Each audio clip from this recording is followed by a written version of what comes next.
तो सबसे पहली जो प्रॉब्लम है वो है भाई जो लोगों के अंदर अर्जेस है ना, स्पेशली यूथ। अब वो अर्ज हो सकती है पॉर्न की हो या फिर नशे की हो या फिर जंक फूड या कोई भी ऐसी चीज देखें। किसी को अर्ज है एकदम से सिगरेट पीने की, जहाँ पे एक और बायोलॉजिकल फैक्टर भी है। लेकिन अर्जिस यानी कि जो अर्जिस है एडिक्शंस की ज्यादातर केसेस में, और एडिक्शन का जो रीजन है आजकल वो है एस्केपिज्म। लोगों को लगता है कि हम एडिक्टेड हैं उस सिगरेट के, उस शराब के, उस गेम के, लेकिन एक्चुअली एडिक्शन की जो एकदम जो अंडरलाइंग रूट होती है वो हमेशा होती है किसी भी तरह का नेगेटिव इमोशन। आप किसी चीज से भाग रहे हो। 1971 में एक साइंटिस्ट ने 10 बच्चों को बैठा के उनके सामने टॉफी रखी, उनसे बोला मैं 10 मिनट में आऊंगा, अगर टॉफी नहीं खाई तो डबल कैंडी तुम्हें रिवॉर्ड में मिलेगी। 30 साल बाद स्टडी किया तो पता लगा कि जिन बच्चों ने वेट किया, जिन बच्चों ने भूख पे काबू किया, उसे टटोरा, उसे सीखा, वो 30 साल बाद उनके एसएटी स्कोर्स सबसे ज्यादा थे। उनकी इमोशनल रेगुलेशन, डिसिप्लिन हैबिट्स कहीं गुना बेहतर थी उन लोगों से जो अपने आप को शॉर्ट टर्म प्लेजर में एंगेज करते देख पा रहे थे। तो मैक्सिमम कंटेंट आज के दिन जो फ्लड हो रहा है वो ये सिखाता है कि डू व्हाट यू लव। अब आप अगर बौद्ध पुरुष हो, आपने अपने आप को डिस्कवर कर लिया है, आपने बौद्धत्व प्राप्त कर लिया है, तो आप फिर तो आप कुछ करोगे ही नहीं। तो पैशन का जो खेल है उसकी एक्सप्लेनेशन बहुत कॉन्ट्राडिक्टरी है, क्योंकि लोग अपने आप को जानते नहीं है। लोग जानते नहीं है इन चीजों को, लोगों को पता ही नहीं है कि मैं हूं कौन। लोग पर्सनैलिटी को वो समझ रहे हैं कि ये तो मैं लेके पैदा हुआ हूं। अगर तू किसी दूसरे देश में पैदा हुआ होता तो क्या तेरा सपना यही होता? अगर नहीं होता तो तेरा सपना कैसे है? इंडियन यूथ को जो मिडिल क्लास है उसे 9 से ज्यादा करियर पाथ पता ही नहीं है। इतने ज्यादा जो डेटिंग एप्स आ चुकी है इतनी सारी, जिस हिसाब से लोग रिजेक्शन देख रहे हैं लड़के आजकल खासकर, ठीक है, अब उन्हें क्या सिखाते, वो गए, अब वो जाते फिर इंटरनेट पे देखने कि मेरे एक भी लाइक्स क्यों नहीं आ रहे, मैचेस क्यों नहीं हो रहे। लेकिन वो जो रिजेक्शन है वो उससे कहीं ना कहीं रजिस्टर हो रहा है दिमाग में जाकर, लेकिन वो उसे बुलाने के लिए क्या फर्क पड़ता है, ये तो है। तो उस इमोशनल बैकलॉग को फेस करने के बजाय उसे स्टोर किया जा रहा है कहीं ना कहीं, इसलिए उसे ये भी नहीं पता कि मैं क्या चाहता हूँ। लोगों को ना सोशल डोमिनेंस सीखनी है, या हर कोई उस चीज को फील करना चाहता है, बट मैक्सिमम लोगों को वो आती नहीं है। ठीक है, जैसे कि मैं अगर किसी रूम में घुसूं ना, तो मतलब मैं पर्सनली ये फील करना चाहूंगा कि यार हर कोई मुड़ के मुझे देखे। कि जो इंसान नीचे होता है ना, बहुत अचीवमेंट्स नहीं होते, कुछ नहीं होते, उसके सेरोटोनिन लेवल्स की ऐसी तैसी हुई पड़ी होती है, कॉर्टिसोल बहुत हाई होता है। ये बायोलॉजिकल मार्कर्स हैं कि तुझे ऊपर जाना है, ये मोटिवेशन है। कॉर्टिसोल हाई होता है तो आपका एड्रेनलिन आता रहता है, आपकी दिल की धड़कन बढ़ती रहती है, इससे लोग घबराहट समझ लेते हैं, लेकिन ये टैक्टिकली आपको बूस्ट है आपके लिए ऊपर जाने के लिए। वो पैसे इकट्ठे करते, मतलब आप इस चीज से समझ सकते हो कि इंडिया में 80% आईफोन्स ईएमआई पे हैं, तो यानी कि आप अफोर्ड तो नहीं कर सकते थे। हवाबाजी के लिए आपने ले लिया, मतलब आप 1-1.5 लाख रुपए फोन पे बिगाड़ सकते हो, लेकिन खुद के ऊपर आप उन लोगों से अगर पूछ लोगे ना कभी 10-15 हजार रुपए सेल्फ ग्रोथ पे खर्च किए हैं, 99% का जवाब ना होगा। यही फर्क होता है गरीबों और अमीरों में, वो स्किल्स पे पैसा फूकते हैं बिल्कुल, और गरीब शौक पे पैसा फूकते हैं, और उन्हें पता नहीं है कि शौक कितना भारी पड़ने वाला है। अमीर टाइम खरीदता है, गरीब सामान खरीदता है। आज के जो पॉडकास्ट की थीम रखनी है वो रखनी है कि कुछ प्रॉब्लम्स हैं जो एक इंसान, चाहे मेल हो या फीमेल हो, अपनी लाइफ में फेस करता है, जो कि उसकी ग्रोथ ना हर लेवल पे हैम्पर करती है, चाहे वो करियर को लेके हो, पर्सनल ग्रोथ हो, फैमिली के अराउंड रिलेशन, या उसकी जो सोशल इमेज होती है, हर चीज को रोक रही होती है। ठीक, तो मेजरली मैंने ऐसी ना 5 प्रॉब्लम्स ढूंढी हैं, और उसके मुझे आपसे सॉल्यूशन चाहिए कि ये प्रॉब्लम पहले तो ये आती क्यों है और इसका सॉल्यूशन क्या है। सॉल्यूशन आप अपने हिसाब से, चाहे आप वो वैदिक स्क्रिप्चर से ढूंढो, ठीक, या शास्त्रों से ढूंढो, चाहे उस पर कोई मॉडर्न टिप्पणी दो, बट एक workable solution step by step हम डिकोड करेंगे। डन है भाई? करें स्टार्ट फिर? चलो ठीक है। तो सबसे पहली जो प्रॉब्लम है वो है भाई जो लोगों के अंदर अर्जेस है ना, स्पेशली यूथ, वो उसको बहुत ज्यादा रोकती है हर स्टेप पे। अब वो अर्ज हो सकती है पॉर्न की हो या फिर नशे की हो या फिर जंक फूड या कोई भी ऐसी चीज देखें, और 90% यूथ का, मेरे को ऐसा लगता है 95% जो उनकी एनर्जी होती है ना, वो इन अर्जेस को सप्रेस करने में या इनसे लड़ने में या इसमें डूब जाने में वेस्ट हो रही है। तो सबसे पहले ये समझते हैं कि यार ये अर्जेस क्यों आ रही हैं, मतलब ये क्या चेंज हुआ है कि इसमें इतना ज्यादा यूथ स्पेशली पढ़ता जा रहा है। तो सबसे पहले कुछ ऐसी अर्जेस है जो हमारे अंदर नेचुरली आती है, जैसे कि सेक्सुअल अर्ज है, जो कि स्ट्रॉन्गेस्ट अर्जेस में से एक है। उस केस में क्योंकि वो प्राकृतिक है उसके सॉल्यूशंस अलग है, लेकिन जो बाकी की चीजें हैं, जैसे कि किसी को गेम खेलने की अर्जीज हो जाती है एकदम से, आजकल ये भी चल रहा है बहुत, बिल्कुल, है ना। किसी को अर्ज है एकदम से सिगरेट पीने की, जहाँ पे एक और बायोलॉजिकल फैक्टर भी है। लेकिन अर्जिस यानी कि जो अर्जिस है एडिक्शंस की है ज्यादातर केसेस में। बिल्कुल, और एडिक्शन का जो रीजन है आजकल वो है एस्केपिज्म। ओके, लोगों को लगता है कि हम एडिक्टेड हैं उस सिगरेट के, उस शराब के, उस गेम के, लेकिन एक्चुअली एडिक्शन की जो एकदम जो अंडरलाइंग रूट होती है वो हमेशा होती है किसी भी तरह का नेगेटिव इमोशन। आप किसी चीज से भाग रहे हो। आजकल है क्या चीज की, क्योंकि इतने सारे डोपामिनर्जिक स्टिमुलस है हमारे आसपास, इंसान अपने आप को बहुत ही भयंकर लेवल पर डोपामिन डिप्लीट कर रहा है इसमें। इसको थोड़ा सा एक्सप्लेन करो। जैसे कि अगर अब मैं रील्स चलाऊं तो मुझे ऐसी ऐसी रील्स देखने को मिल सकती हैं जो सारे D2 रिसेप्टर्स फूक दें मेरे दिमाग के। अब इसी वजह से आपने देखोगे क्रिएटर्स को भी अब इसी वजह से अडेप्ट करना पड़ता है। अगर मैं एक नॉर्मली बोलने लग गया अगर इंटरनेट पे, तो कोई नहीं देखने वाला उसे। जब तक उसमें गोलियां नहीं चलेंगी, धूम धड़ाके नहीं होंगे, फ्लैशेस नहीं आएंगे, तब तक कोई देखने नहीं वाला। बिल्कुल। क्योंकि बहुत ही बड़े लेवल पे सोसाइटी बहुत ही ज्यादा डोपामिन डिप्लीटेड है। उसे जब तक ज्यादा स्टिमुलस नहीं देंगे तब तक वो एंगेज नहीं करेगी किसी भी तरह के कंटेंट में या किसी भी चीज में।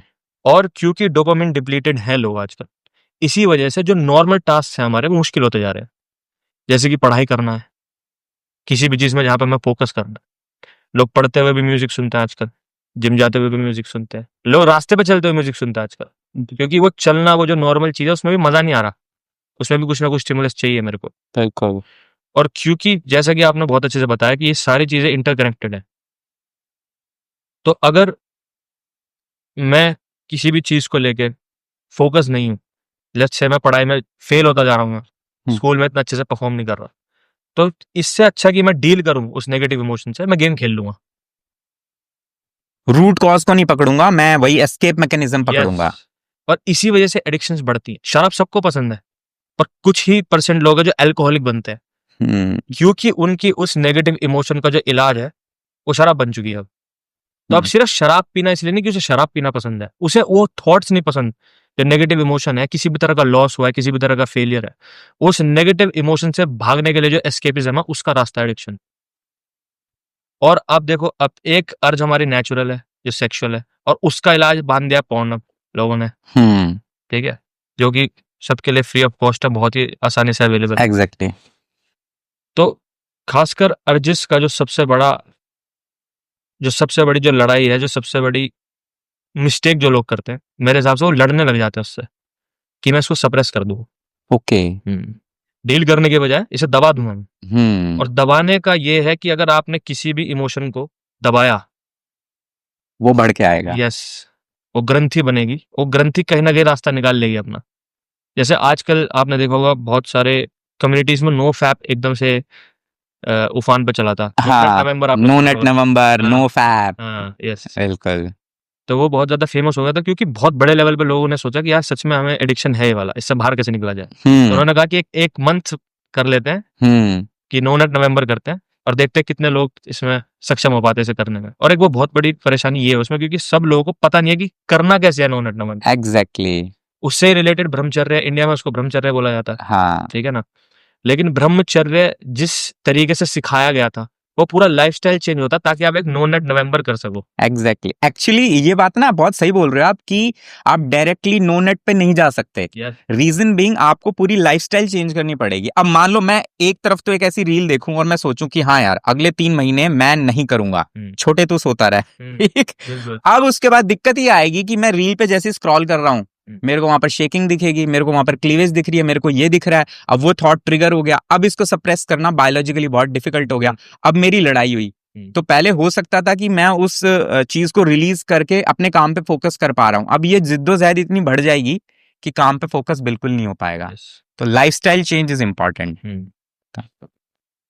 तो उसके बाद में जैसे कि मैंने बताया सबसे बड़ी मिस्टेक है कि आप उसे सप्रेस कर रहे हो। एक और बहुत अच्छा जोक है कि नो नेट नवंबर के बाद डिस्ट्रॉयर दिसंबर आ जाता है फिर। क्योंकि अब ये मैं पहली बार सुन रहा हूँ। जो बांध से जो अपने सुनामी रोक रखी ये जर्मनी में चल रहा है क्या? बहुत वहां पे चल रहा है आजकल। ओके। तो उसके बाद में जो बांध आपने रोक रखा था जबरदस्ती, अब वो टूट जाएगा, सुनामी आएगी। पहले शायद थोड़ा बहुत भाव आता, पूरी सुनामी आने वाली है। क्योंकि आपको लगता है कि मैंने बहुत बहुत अच्छा काम कर दिया, अब मेरे पास अब आपको रिवॉर्ड देना चाहोगे आप दिसंबर में खुद को। बिल्कुल।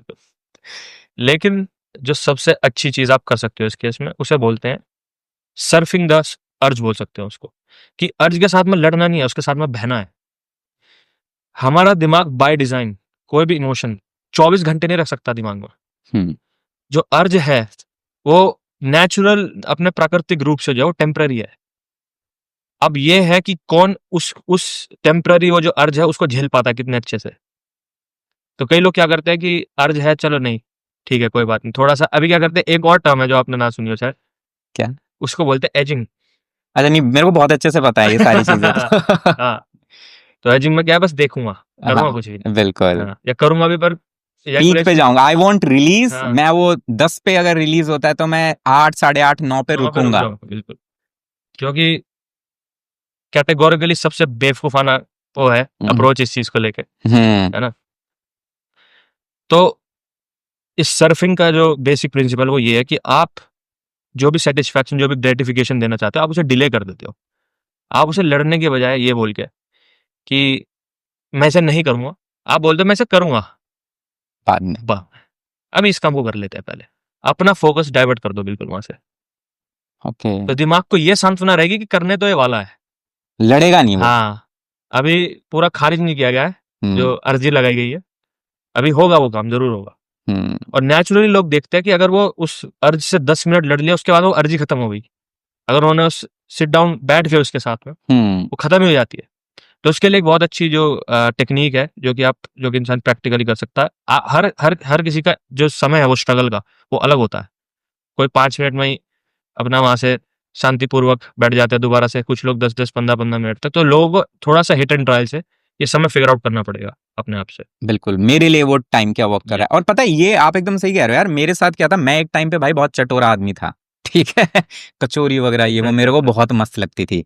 फिर मेरे को समझ में आने लगा, मतलब मैंने वेट पुट ऑन कर लिया था समवेयर अराउंड 78 kg, इस हाइट के साथ लगभग 80 किलो, अब आप समझो। ठीक। फिर मुझे समझ में आया कि यार ये लड़ा तो नहीं जा सकता एनसीआर में इतना बढ़िया खाना देखते हुए। फिर मैंने एक शिफ्ट किया, वो सिंपल सा ये था कि मेरे को जब भी भूख लगने लगी ना, मैं कुछ हेल्दी खा लेता था, एक फ्रूट उठाता और खा लेता।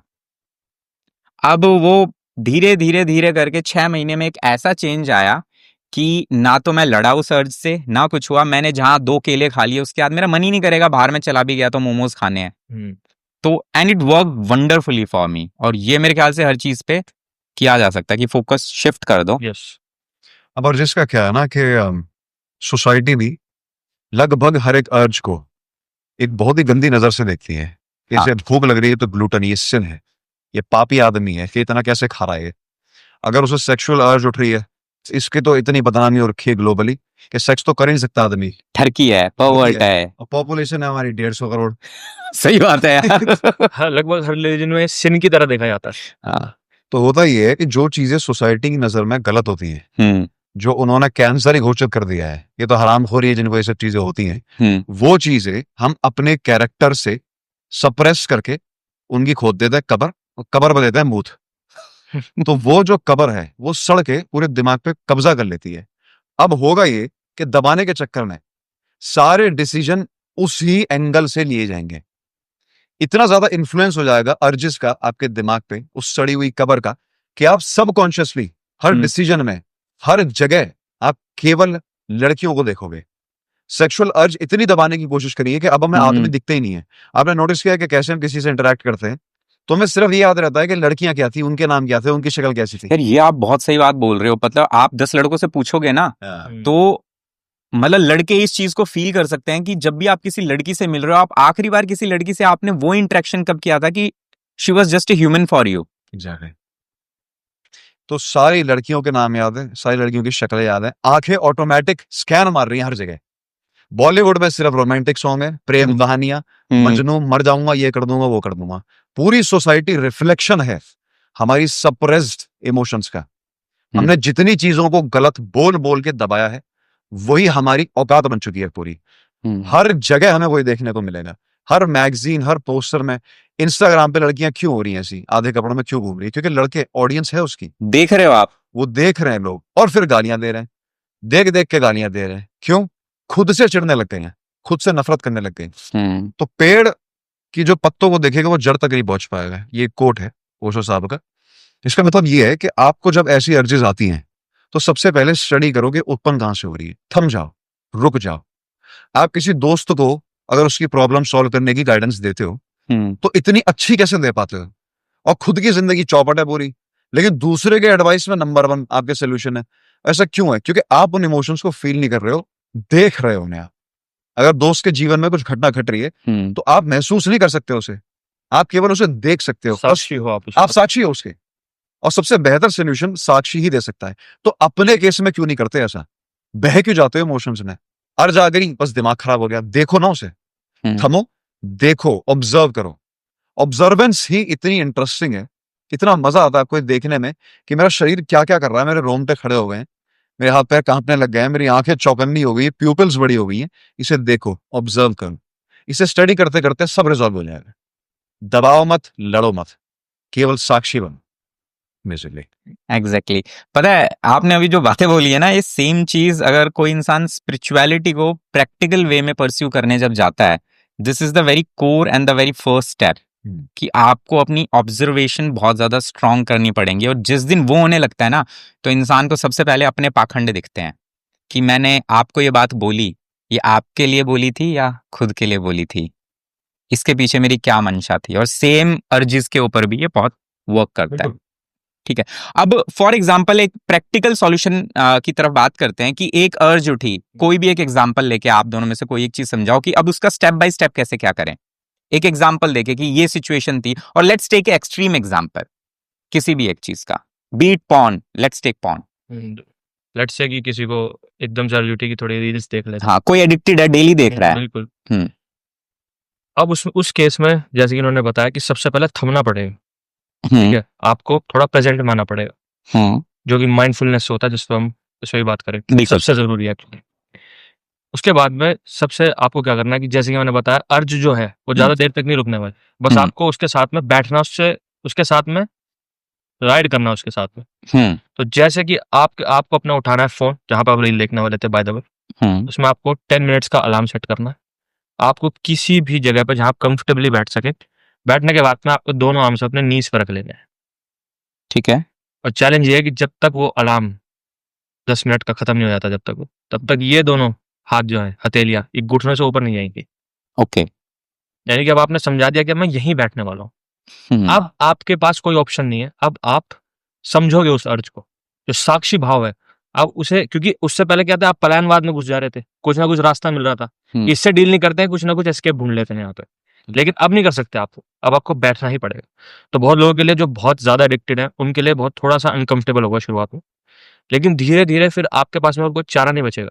आप समझोगे उस चीज को, और फिर आप धीरे धीरे समझ जाओगे कि बैटल कैसे करना है इस चीज से, उसका नेचर समझोगे आप अर्ज का। और वहां से आपको क्या पता चलेगा कि अर्ज जो है ये टेम्पररी है। और जैसे ही इंसान ये समझ लेता है, उतनी ज्यादा पकड़ बढ़ती जाएगी समय के साथ साथ। तो सिंपल सा तरीका इसका बताया है, आपको 10 मिनट का अलार्म लगा के और उस चीज को एक बार करना है। और मेरे ख्याल से ये ना लोगों को बहुत बेकार लगेगी ये टेक्निक करते टाइम, कि यार ये मेरे साथ क्या हो रहा है। जब आप फर्स्ट टाइम इसको ट्राई करोगे ना, तो क्योंकि मैंने कुछ इस तरीके की चीजें की हैं, इसलिए मैं बता रहा हूँ कि उस समय आपका शरीर और दिमाग ना फड़फड़ाएगा। और जब आप बैठोगे, फिर हर तरीके के थॉट्स आएंगे, और वो थॉट्स आपको बताएंगे कि आप किस जोन में रहते हो, और फिर धीरे धीरे करके आप उस चीज को डिकोड कर पाओगे and you will get the answer. Great. अच्छा, अब एक चीज होती है कि अर्जिस से अगर हम यूथ को देखें मेजरली, तो आधे तो अपना ध्यान, एनर्जी, सब कुछ इन अर्जिस में गंवा चुके होते हैं। जो बच जाते हैं इनसे किसी तरीके से कंट्रोल रह के, थोड़ा सा कुछ करके, वो भी ना लाइफ में बहुत ज्यादा एक्सेल नहीं कर पा रहे। क्योंकि आप किसी से भी पूछो, हर कोई अपनी लाइफ में सपना बड़ा ही देख रहा है यार। सबको पैसा चाहिए, सबको बढ़िया गाड़ी चाहिए, सबको ऐश और आराम चाहिए, सबको फेम चाहिए, नेम चाहिए, सब कुछ चाहिए। लेकिन मैक्सिमम लोग मीडियोकर क्यों है फिर? कि अगर जॉब भी कर रहे हो तो मैक्सिमम अगर हम स्लैब देखें तो 80% पॉपुलेशन तो वही 40,000 से नीचे की सैलरी में आ जाती है। वहां पर भी ग्रोथ क्यों नहीं मिल पा रही है? राइट। तो एक और प्रॉब्लम जो सेकंड बहुत बड़ी मेरे को दिखती है, वो दिखती है डिसिप्लिन की, कि लोगों को डिसिप्लिन ना होने की वजह से वो लाइफ में रुक रहे हैं। फॉर एग्जाम्पल, जिम्स का अगर हम एग्जाम्पल लें, 90% लोग 6 महीने भी कंटिन्यू नहीं कर पाते। 6 महीने छोड़े, शायद 3 महीने भी कंटिन्यू नहीं कर पाते होंगे, 365 दिन नहीं कर पा रहे। तो डिसिप्लिन को लेके क्या वे हो सकता है कि कोई भी लाइफ में गोल पकड़ रहा है आदमी, तो now this is the road map, और नेक्स्ट टाइम मेरी लाइफ में डिसिप्लिन तो प्रॉब्लम क्रिएट नहीं करेगा। डिसिप्लिन बहुत ही इंटरेस्टिंग टॉपिक है, लोग इसे बिल्कुल ही गलत तरीके से समझ रहे हैं। सबसे पहले, जैसे कि त्यागी जी ने बताया, कि डोपामिन को स्टडी करना बहुत जरूरी है। अब डोपामिन हमें लगता है कि हमें रिवॉर्ड देता है काम करने के लिए, पर उससे ज्यादा डोपामिन का काम है एंटिसिपेशन पे रिवॉर्ड देना। Okay. अगर आप 2000 साल पहले एक शिकारी हो किसी गुफा के अंदर, ठीक है, अब आपके पेट में लगी है भूख, और जंगल में चलते चलते आपको देखी किसी की लींद, किसी की पोटी, वो थी हिरण की, आपने उसे सूंघा, और वो गरम भी है, गरम गरम नरम नरम। तो आपने बोला साला आसपास ही है कहीं रहने दो, हाँ इसे तो मार के खाऊंगा आज मैं। हाँ उस मोमेंट पे डोपामिन रिलीज होगा, एंटिसिपेशन में डोपामिन रिलीज होगा, जो आपको मोटिवेशन देगा उसे परस्यू करने की, ताकि पेट भरा जा सके। तो मोटिवेशन जो है वो सर्वाइवल बेस्ड है। आपको ये लगना चाहिए कि मेरे ऊपर खतरा है काफी ज्यादा। जैसे मेरे पेट में अगर खाना नहीं गया तो शायद 2 दिन और मैं टिक ना पाऊं। बिल्कुल। तो उससे ज्यादा मोटिवेशन क्या होगी? तो मोटिवेशन क्या है? भूख है कुछ करने की। अब वो भूख को टटोलना बहुत जरूरी है। आपको ये देखना बहुत जरूरी है कि मेरे जीवन में जो रिसोर्सेज हैं, क्या सच में मुझे उस पैसे की इतनी भूख है? अगर होती तो क्या मैं खुद ब खुद पूरी स्ट्रेटेजी फॉर्म नहीं कर लेता अब तक? भूख को टटोलना बहुत जरूरी है। तो इसके लिए जो क्षत्रिय हैं उनको गुरुकुल्स में एक ट्रेनिंग दी जाती थी, जिसे कहते हैं क्षत्रिय विद्या। ओके। अब इसमें क्या होता है कि इंसान को 2-2 दिन तक फास्टिंग करवाई जाती है, उसको इतने ज्यादा पैनिक में डाला जाता है, उसे सोने नहीं दिया जाता, इतनी एक्सट्रीम कंडीशंस में डाला जाता है, और फिर उससे मेहनत करवाई जाती है। ओके, ऐसा क्यों? ऐसा इसलिए करते हैं ताकि आपका दिमाग एक तो डोपामिन डिप्लीट हो जाए। बेसिकली आपके दिमाग में इतनी ज्यादा स्ट्रेस टॉलरेंस हो जाए कि आप मुश्किल से मुश्किल परिस्थिति में भी अपने दिमाग को स्थिर रख सको। ठीक है। उसके बाद वो क्या करते हैं कि आपको सोने नहीं देते, आपको खाने नहीं देते, आपको पूरे दिन दौड़ाते हैं, आपको पानी में रखते हैं। तो डिसिप्लिन फॉर्म कैसे होता है? उन चीजों को करने से जिनमें आपका करने का मन बिल्कुल नहीं है। जैसे आप डेविड गोगिन्स की जब ब्रेन को स्टडी करोगे तो उनके दिमाग में ग्रे मैटर की क्वांटिटी डेंसिटी बहुत ज्यादा मिलेगी। ओके। अब ग्रे मैटर क्या है? Will power. आप उन चीजों को कितनी एफिशिएंसी से कर सकते हो जिनका आपका करने का मन नहीं है। फोर्स कितना कर सकते हो आप अपने दिमाग को, विल पावर कितनी है आपके अंदर, वो ग्रे मैटर डिसाइड करता है। और ग्रे मैटर बढ़ता है उन चीजों को करने से जो आप करना नहीं चाहते, लेकिन आप जानते हो कि लॉन्ग टर्म में आपके लिए बहुत जरूरी है, आपको रिजल्ट देंगी। और डोपामिन का खेल ही है। आप अगर अपने दिमाग को ट्रेन कर दोगे तुच्छी एक्टिविटीज से प्लेजर लेने की, जिनमें मेहनत नहीं लगी है, तो दिमाग जान जाएगा कि मेहनत करूं क्यों, भूख हो चुकी है खत्म। बिल्कुल। समझ रहा? अगर आपको एक स्क्रॉल करते ही इतना प्लेजर मिल जाता है जितना 2000 साल पहले हिरन को मारने से नहीं मिलता, बिल्कुल, तो आपकी भूख ही खत्म हो गई। आप पूरी तरीके से यूजलेस हो चुके हो बेसिकली। तो भूख को टटोलना बहुत जरूरी है और भूख को बढ़ने देना बहुत जरूरी है। आप जितनी भूख गलत सोर्सेस से पूरी करोगे उतना ही ज्यादा आपका दिमाग ये सीखेगा कि मुझे मेहनत करने की जरूरत नहीं है। समझ रहे हैं आप? बिल्कुल। तो अब मेहनत करने की जरूरत नहीं है तो मैं लॉन्ग टर्म देख ही नहीं पाऊंगा ना। जो जीनियसेस होते हैं, जो कॉन्शियंशियस लोग होते हैं, उनकी एक सबसे इंपॉर्टेंट स्किल ये होती है कि वो इस तुच्छ प्लेजर के पार देख पाते हैं। एक स्टडी हुई, लगभग 30 साल की स्टडी, 30 साल 1971 में एक साइंटिस्ट ने 10 बच्चों को बैठा के उनके सामने एक टॉफी रखी। उनसे बोला मैं 10 मिनट में आऊंगा, अगर टॉफी नहीं खाई तो डबल कैंडी तुम्हें रिवॉर्ड में मिलेगी। ओके। आधे से ज्यादा बच्चों बस खा गए पूरी कैंडी फटाक से लपक ली। 30 साल बाद स्टडी किया तो पता लगा कि जिन बच्चों ने वेट किया, जिन बच्चों ने भूख पे काबू किया, उसे टटोला, उसे सीखा, वो 30 साल बाद उनके एसएटी स्कोर्स सबसे ज्यादा थे। एसएटी अमेरिका में एक एग्जाम होता है। बिल्कुल। उनकी कॉन्शियसनेस बहुत ज्यादा थी, उनके इमोशनल कंट्रोल बहुत ज्यादा थे, उनकी इमोशनल रेगुलेशन, डिसिप्लिन हैबिट्स कहीं गुना बेहतर थी उन लोगों से जो अपने आप को शॉर्ट टर्म प्लेजर में एंगेज करते देख पा रहे थे।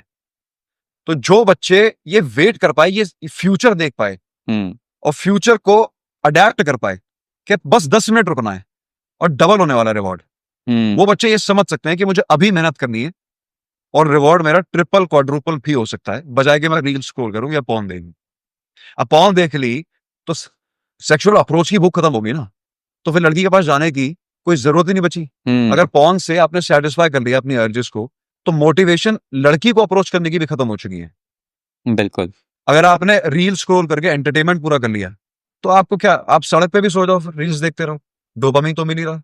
लोगों के साथ ये होता है। अभी मैं रिसेंटली एक वीडियो देख रहा था कि पार्क में एक यंग सी लेडी थी, मतलब उनका इतना बच्चा होगा 6-7 साल का, और वो स्क्रॉल करते करते बच्चे को भूल गई। अच्छा। एक बुजुर्ग अंकल शायद 60-70 के होंगे, वो बच्चे को लेके उनके पीछे पीछे भाग के आ रहे हैं, अरे बहन जी आप उधर झूले पे भूल आए, कहाँ जा रहे हो, और वो काफी पीछे छोड़ आई अपने बच्चे को। मैंने भी एक रील देखी थी जिसमें एक महिला इतनी ज्यादा स्क्रॉलिंग में बिजी थी, एक्चुअली कार एलिवेटर में घुस गई जाके। मैंने भी देखी है वो। नीचे, हाँ, उसे अब भी समझ नहीं आ रहा कि हो क्या रहा, वो एकदम से देखे नीचे क्यों जा रही हूँ मैं। हाँ, जैसे वो नीचे पहुंची, आगे से गाड़ी आई, इंजर कर दिया हमने। बिल्कुल बिल्कुल। अच्छा यार, ये चीज तो जो स्टडी आपने बताई 30 साल वाली, ये तो काफी इंटरेस्टिंग है। मतलब ये तो पेरेंट्स अपने बच्चे पे आज भी करके देख सकते हैं एग्जैक्टली। कि मेरा बच्चा किस लेवल पे है और इसको किस चीज की जरूरत है। अगर ये तुरंत कैंडी पे गया तो यानी कि भाई कहीं ना कहीं मेरी पेरेंटिंग अभी बहुत लैक कर रही है और मुझे इसको सिखाने की जरूरत है कि वेट कर, रिवॉर्ड बढ़ेगा, पेशेंस रख, सही चीज की तरफ जा।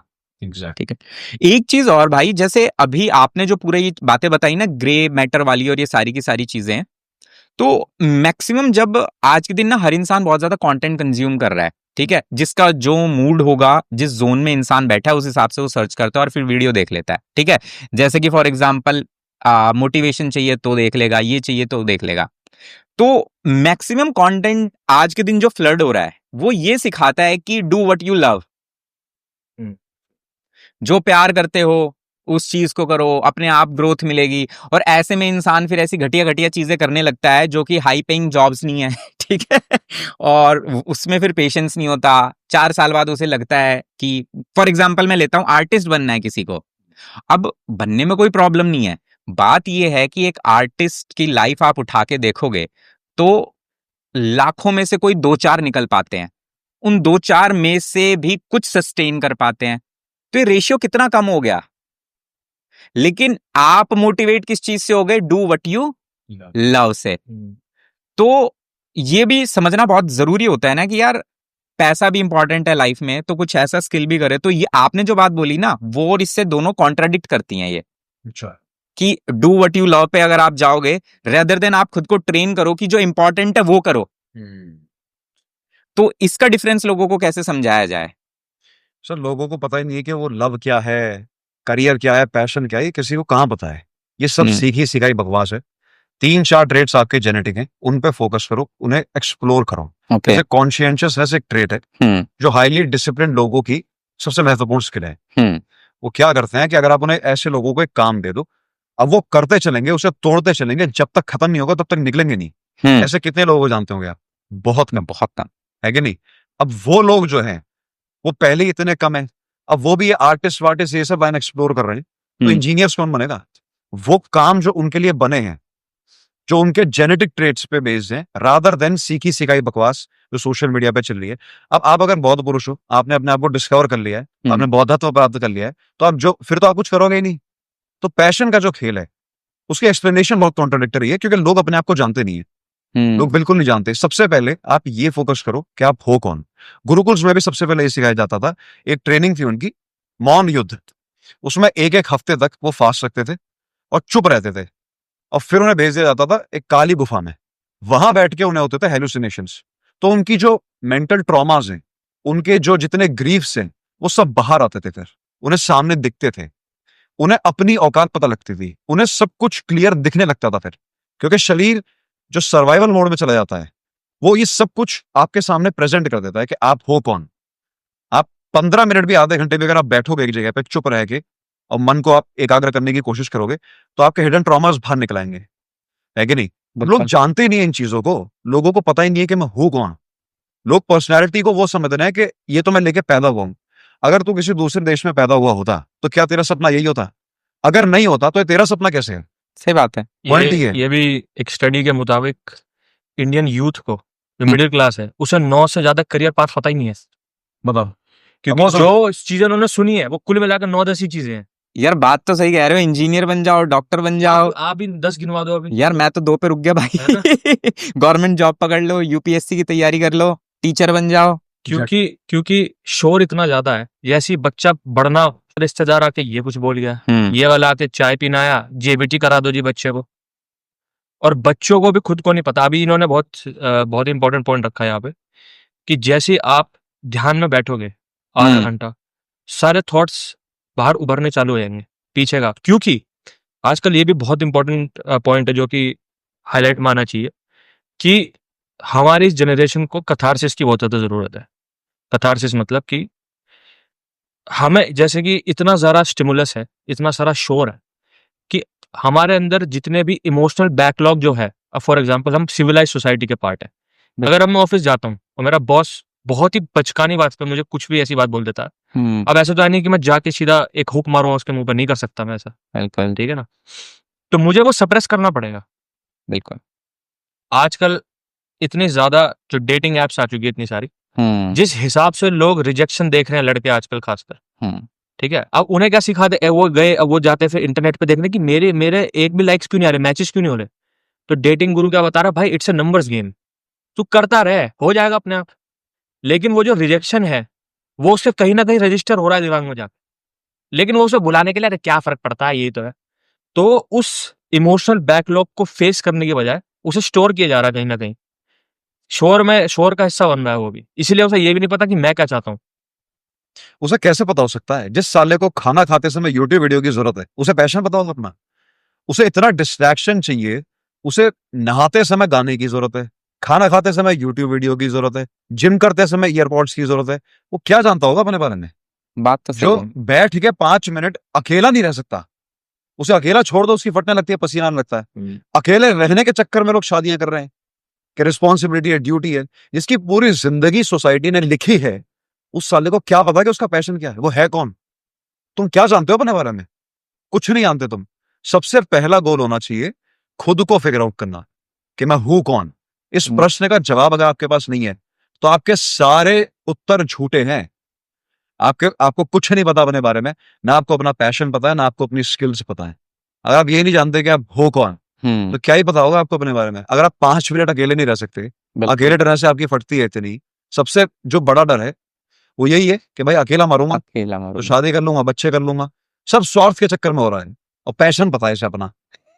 पैशन उस पैशन के लिए लड़ना चाह रहा है वो दुनिया से, जो दुनिया ने ही एक बार परोस दिया उसका दिमाग, दुनिया ने ही बनाया, उसी के लिए लड़ रहा है। इसीलिए साइकाइट्री में बहुत सारे लोग हैं जिनकी फेवरेट टेक्निक जो है, जो पेशेंट्स आते हैं उनको वो बोलते हैं कि भाई तेरे लिए एक टेक्निक है, तेरे को बस सिंपल क्या करना है, तुझे 1 घंटे तक दीवार देखनी है अपने घर की, सब कुछ फोन डिवाइसेस साइड में रख के 1 घंटा तेरे को दीवार, कोई डिस्ट्रैक्शन नहीं, बस देख। मेजोरिटी लोग उसमें रोना स्टार्ट कर देते हैं, क्योंकि अब चारा नहीं है कहीं भी जाने का। जैसे कि मैंने बताया था 10 मिनट, अब 1 घंटा बैठना, तो सबसे पहले दिमाग इधर उधर जाएगा, ठीक है, शो हो सकता है दिमाग में गाने बजाने लग जाएगा वो अपने, लेकिन उसके बाद में अब जो इमोशनल बैकलॉग है वो आने लग जाएगा, और अब होगा कथारसिस शुरू। तो उसमें से कई लोग रोने लग जाते हैं, कई लोग हंसने लग जाते हैं। इसीलिए बोला जाता है कि मेडिटेशन, स्पिरिचुअलिटी में जाने के लिए आपको गुरु की जरूरत है, क्योंकि गुरु पहचान लेगा कि इसको किस चीज की जरूरत है। अगर मैं अभी किसी को मेडिटेशन टेक्निक को बोल दूं, विपासना मेडिटेशन करो, वो दिमाग घूम जाएगा, पागल हो जाएगा। बिल्कुल, गुरु देख के आपको बताएगा कि भाई तू इस लेवल पे है, तेरा पाथ ये होना चाहिए।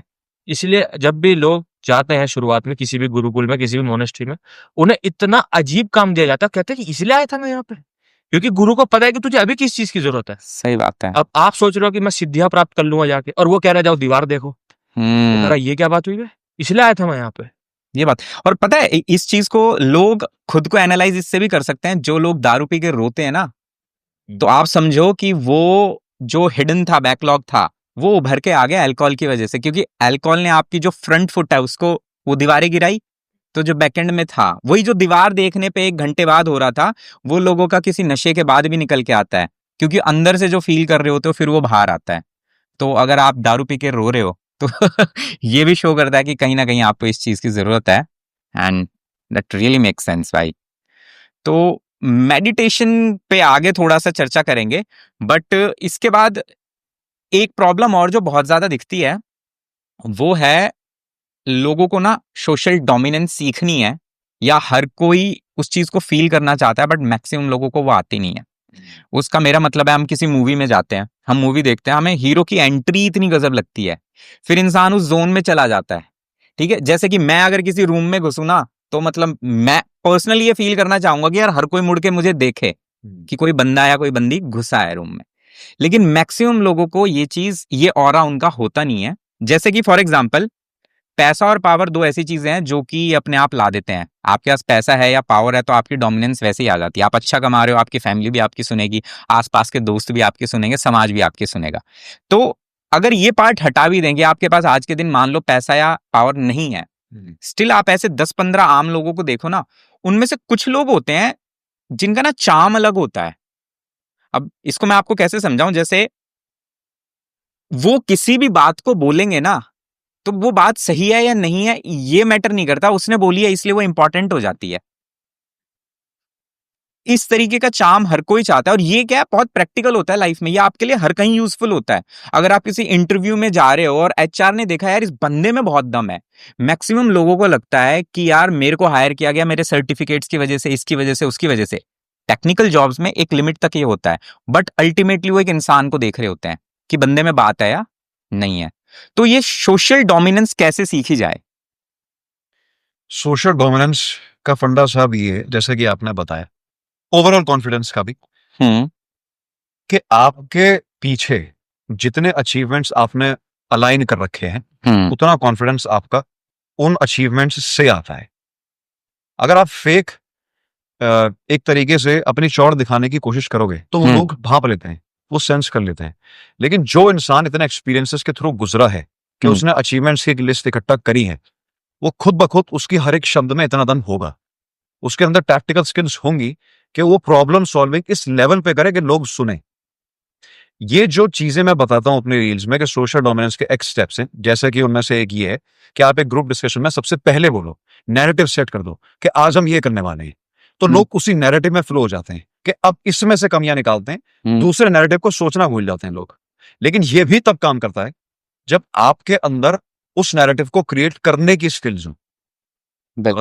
अगर आपके अंदर इतना एनालिसिस नहीं है कि मैं 4 बंदों को लीड कर सकता हूं, तो ये करना आपके लिए बहुत मुश्किल हो जाएगा। अब सोशल हायरार्की में भी हम देखते हैं कि जो इंसान नीचे होता है ना, बहुत अचीवमेंट्स नहीं होते, कुछ नहीं होते, उसके सेरोटोनिन लेवल्स की ऐसी तैसी हुई पड़ी होती है, कॉर्टिसोल बहुत हाई होता है। ये बायोलॉजिकल मार्कर्स हैं कि तुझे ऊपर जाना है, ये मोटिवेशन है। कॉर्टिसोल हाई होता है तो आपका एड्रेनलिन आता रहता है, आपकी दिल की धड़कन बढ़ती रहती है, इससे लोग घबराहट समझ लेते हैं, लेकिन ये टैक्टिकली आपको बूस्ट है एक आपके लिए ऊपर जाने के लिए। तो अगर आप हायरार्की में नीचे हो और आपको चारों तरफ से मार्कर्स दिखाई दे रहे हैं, तो ये एक तरीके की मोटिवेशन है कि ऊपर जा। ऊपर जैसे जैसे धीरे धीरे आप बढ़ोगे, वैसे वैसे डोमिनेंस इन बिल्ट हो जाएगी आपके अंदर। आप सच में जब कमरे में वॉक इन करोगे तो लोग देखेंगे, लोग महसूस करेंगे बेसिकली। अब मेरे जो पिछली कंपनी के सीईओ थे जिसमें मैं काम करता था, वो जब एंट्री लेते थे, पता नहीं क्यों ऐसा लगता था कि मैंने देखा नहीं उन्हें, लेकिन भाई नजरें घूम गई कि हुआ क्या है। उनकी हाइट 5'6" है, वो लंबे भी नहीं है। 5'6" के हो? मैं 6'2" का हूं और 5'6" वाले बंदे की रूम में एंट्री हुई और मुझे पता नहीं कैसे पता लग गया है, क्योंकि आप अपनी एनर्जी के साथ चलते हो, वो एनर्जी फील्ड है आपकी पूरी, कि आपने 1000 करोड़ की कंपनी बनाई है, तो वो आपके चारों तरफ वो इकट्ठा हुआ पड़ा है वो वाला, और लोग सेंस करते हैं ऐसे। Energy is very real. बिल्कुल। आप एक नेगेटिव आदमी के साथ रहोगे तो आपका पूरी बुद्धि हिल जाएगी आपकी पूरी, आप सहन नहीं कर पाओगे यार। देखो हर चीज में ये भी किसी फ्रीक्वेंसी पे वर्क कर रहा है, ये सिस्टम भी। अभी हम पॉडकास्ट कर रहे हैं तो हम फ्रीक्वेंसी और हर चीज को मान रहे हैं, लेकिन अगर हम ये ना माने कि बॉडी भी उसी वाइब्रेशन और इन चीजों में वर्क करती है, तो ये बेवकूफी होगी। ये बात एकदम सही बोल रहे हो। अब मेरा सवाल आपसे ये है कनिष्क भाई कि 1000 करोड़ की कंपनी बनाते बनाते तो इंसान उतना अपने आप में गार्निश हो जाता है भाई, उसको तो वो निखर के आ चुका है, वो हीरा बन चुका है। मुद्दा ये है कि जो बंदा अभी जीरो पे है, 18, 20, 25, 30, 35 साल का है और लाइफ में कुछ खास नहीं किया है, वो उस ऑरा को कैसे बिल्ड करे? जो मैं जनरली सोल्यूशन बताता हूं जिसे लोग हल्के में ले लेते हैं। अब लोग कहते हैं मेडिटेशन क्या है, सांस अंदर बाहर तो करनी है। उन सालों को पता नहीं है कि अंग्रेजों ने इतनी लिटरेचर छापी हुई है इसकी रिसर्च पे कि जो इंसान मेडिटेशन करता है सालों तक, जो टिबेटियन मंक्स हैं, उनके ब्रेन के साइजेस तक बढ़ चुके हैं, उनका प्री फ्रंटल कॉर्टेक्स थिकर हो चुका है, उनकी वॉल्यूम बढ़ चुकी है, ग्रे मैटर बढ़ चुका है। तो आपका दिमाग इतना ज्यादा इफेक्ट होता है रेगुलर मेडिटेशन से। आप एक मंक को देखोगे, आप नेचुरली उसके आसपास शांत हो जाओगे। वो क्या है, वो 10-10 साल तक मेडिटेशन करके उसने अपना ऑरा बिल्ड कर लिया पूरा, वो एनर्जी रेडिएट कर रहा है कि उसकी बात एक बहुत अंतर इंट्यूशन से निकल रही है। उसने सरफेस लेवल पे बकवास नहीं करनी है, नहीं तो वो चुप रह लेगा, है कि नहीं। जब इंसान कम बोलता है तो उसकी ज्यादा सुनी जाती है, जितना कम बोलोगे उतनी ज्यादा सुनी जाएगी, जितना ज्यादा बोलोगे उतनी बकवास भी करते चलोगे ना। बिल्कुल। तो सबसे मेन पॉइंट है कि आप सबसे पहले कम बोलो। कम बोलोगे तो सोचने का समय मिलेगा, जब बोलोगे तो सोच के अच्छा बोल पाओगे। आर्टिकुलेशन मॉडर्न वर्ल्ड में आपका सबसे खतरनाक वेपन है। आपको बंदूक की जरूरत नहीं है, आपको अपनी जबान की जरूरत है। और अगर आपने सोच के बोला तो लोग थम के सुनेंगे। बिल्कुल, है कि नहीं। लोग रुकेंगे, सुनेंगे, एनालाइज करेंगे, क्योंकि सोच के बोलने से आपकी बात में दम भी होगा। बिल्कुल। तो आर्टिकुलेशन इंप्रूव करिए, लिखना सीखिए, जर्नलिंग करनी सीखिए, इमोशंस को लिख के प्रोसेस करिए और आपकी एक एक बात कंठस्थ होगी। जो इंसान इस तरीके से बोलता है उसको सुनने के लिए पब्लिक खुद इकट्ठा होती है। बिल्कुल। इसमें आप कुछ बताना चाहो इसी बिल्कुल बिल्कुल सही बात बोली उन्होंने, जैसे कि उन्होंने बोला बंदूक की जरूरत नहीं, शब्द की जरूरत है। हम्म, क्योंकि बंदूक चलाने वाले किसकी सुनते हैं? जो बोलता है स्टेज पे चढ़ के, लीडर्स जो है। सही बात है। आप जितने भी लीडर्स देख लें आजकल, मतलब अभी तक की हमारी हिस्ट्री में, हिटलर इतना बड़ा आदमी जिसने विश्व युद्ध शुरू कर दिया, कितना सा था वो, इतना सा आदमी, बिल्कुल। लेकिन शब्दों में पकड़ थी शब्दों में, वो अपने शब्दों से जर्मनी की पॉपुलेशन को चार्ज कर देता था। अब उसने अच्छा किया बुरा किया वो एक सेकेंडरी चीज है, Yes, बट उसने exactly. चार्ज तो Yes, कर दिया। बिल्कुल। क्योंकि शब्दों की ज्ञान ज्ञान बकवास अगर यहाँ से सही से प्रेजेंट नहीं किया जाता, अगर मैं अपने ज्ञान को पैलेटेबल ना बना पाऊं आपके लिए, तो क्या फायदा उस ज्ञान का? बिल्कुल तो जो हेट कुछ लोगों में नहीं थी जूस को लेके, उसने उसको भी जागृत कर दिया। बिल्कुल। आप क्योंकि उसे- एंड्रयू टेट का एग्जांपल देखो आप। हाँ। एक गंजा 2 गाड़ियों के साथ पूरी दुनिया का सबसे ज्यादा सर्च आदमी बन गया। उसने सही बात। अरबों रुपए छाप दिए बिल्कुल। केवल शब्दों के माध्यम से। वो जब बोलता है तो मशीन गन चला देता है अपने मुंह से। सही बात उसकी है। बात कानों में ऐसी लगती है, ऐसी डिक्लेरेटिव स्टेटमेंट्स हैं, ऐसी ऐसी टेक्निक्स का उसने प्लानिंग करके इस्तेमाल किया है कि हर लेता है दिमाग को वो। इससे ज्यादा पावरफुल क्या ही होगी टेक्निक? अगर हमारे देश के 99% नेता के पास ना कोई मास्टर्स डिग्री है, ना कोई बैचलर्स डिग्री है, सही बात तो है। उससे ज्यादा वेपन और क्या खतरनाक हो सकता है? ना तो पैसा इंपॉर्टेंट है इतना, वो भी उसके माध्यम से आता है आर्टिकुलेशन। जो सारी चीजें हमने बाय द वे समझाई है द मोनार्क में, Yes. Check it out, link in description. Promotion हो गया, बहुत बढ़िया। Yes. चलो ठीक है। जी नहीं मोनार्क बहुत बढ़िया चीज है, मतलब डेफिनेटली अगर किसी को अपना लेवल एकदम से इनहेंस करना है, तो मेरे को पता है इंडिया में क्या प्रॉब्लम लगती है कि मैक्सिमम लोग पता है हर चीज पे पैसा इन्वेस्ट कर रहे हैं सेल्फ ग्रोथ को छोड़ के। आप एक 18, 19, 20, 25 साल के इंसान को उठा के देखो, उसके पास हर चीज मिलेगी, हेडफोन मिलेंगे 15-20 हजार के, और मैं मिडिल क्लास की बात कर रहा हूं, वो पैसे इकट्ठे कर मतलब आप इस चीज से समझ सकते हो कि इंडिया में 80% आईफोन्स ईएमआई पे हैं, तो यानी कि आप अफोर्ड तो नहीं कर सकते थे, हवाबाजी के लिए आपने ले लिया। मतलब आप 1-1.5 लाख रुपए फोन पे बिगाड़ सकते हो, लेकिन खुद के ऊपर आप उन लोगों से अगर पूछ लोगे ना कभी 10-15 हजार रुपए सेल्फ ग्रोथ पे खर्च किए हैं, 99% का जवाब ना होगा। यही फर्क होता है गरीबों और अमीरों में। वो स्किल्स पे पैसा फूकते हैं बिल्कुल। और गरीब शौक पे पैसा फूकते हैं, और उन्हें पता नहीं है कि शौक कितना भारी पड़ने वाला है। अमीर टाइम खरीदता है, गरीब सामान खरीदता है। बिल्कुल। अब इसी में थोड़ा सा आगे समझने की कोशिश करते हैं कि एक चैलेंज और जो मैक्सिमम लोग फेस कर रहे हैं वो होता है कि सही टाइम पे सही डिसीजन नहीं ले पाना या क्विक रिस्पॉन्स नहीं दे पाते। अब इसके मल्टीपल फैक्टर्स हैं जो स्टेप बाय स्टेप हम डिकोड करेंगे, बट एक स्पीड एक चीज होती है। स्पीड का मतलब ये नहीं है कि तेज दौड़ना है, दिमाग आपका कितना सही तरीके से, कितना स्पॉन्टेनियसली एक अच्छी चीज कर पाता है, ये मैक्सिमम लोग इसमें लैग करते हैं, मेरे को ऐसा लगता है। इसको आप ऐसे समझ सकते हो कि अगेन यूथ ज्यादा देखता है इंस्टाग्राम पे और यूट्यूब पे, यूथ ज्यादा है, तो उन्हीं का एग्जांपल लेता हूं कि इंटरव्यूज में एक इंसान एक रटी रटाई थीम लेके जाता है, और अगर इंटरव्यूअर ने एक अलग सवाल पूछ लिया जो उसने सोचा नहीं है, तो इंसान लड़खड़ा जाता है। या फिर आप मैक्सिमम देखना, मतलब मैं एचआर से बहुत क्लोजली कनेक्टेड हूं और मैंने देखा है उस इंडस्ट्री को, मैक्सिमम लोग अच्छी सैलरी के लिए बार्गेन नहीं कर पाते। मतलब मैं ऐसे ऐसे अपने दोस्तों को जानता हूं जो कि 60,000 की सैलरी पे है, और मैं जानता हूं उसका स्किल सेट अगर मुझ में हो ना, मैं कम से कम 1.5 लाख रुपए लूं। It's just about negotiation, quick decision. मैंने उस इंटरव्यू में देख लिया इनकी रिक्वायरमेंट कितनी है, मेरी रिक्वायरमेंट कितनी है। मैं उस चीज को इस तरीके से ब्लफ करूंगा कि एचआर को लगेगा यार इसको 1.5 लाख देना बनता है। तो ये जो स्पीड में लोग लैग कर रहे हैं, मेंटल स्पीड में, इसको कैसे बूस्ट किया जा सकता है? और एक चीज बोलना चाहूंगा इसमें ना, मतलब आप नाग विद्या करके कुछ बहुत अच्छे तरीके से कुछ समझाते हो, मैंने देखा है आपको एक बार, तो वो एस्पेक्ट भी जरूर बताना। मेंटल स्पीड का खेल ये है साहब, जैसे कि उन्हें बताया, इसमें डोपामिन का गेम बहुत बड़ा रोल है। आप जितने डोपामिन डिप्लीटेड हो, आपकी स्पीच उतनी डिस्कनेक्टेड होगी आपके दिमाग से। जीव और दिमाग का बहुत फास्ट पेस्ड कनेक्शन चाहिए आपको। जितना कूड़ा होगा उतना गंद मुंह से निकलेगा। तो सबसे पहले अपने दिमाग को डिटॉक्स करिए। कैसे करें?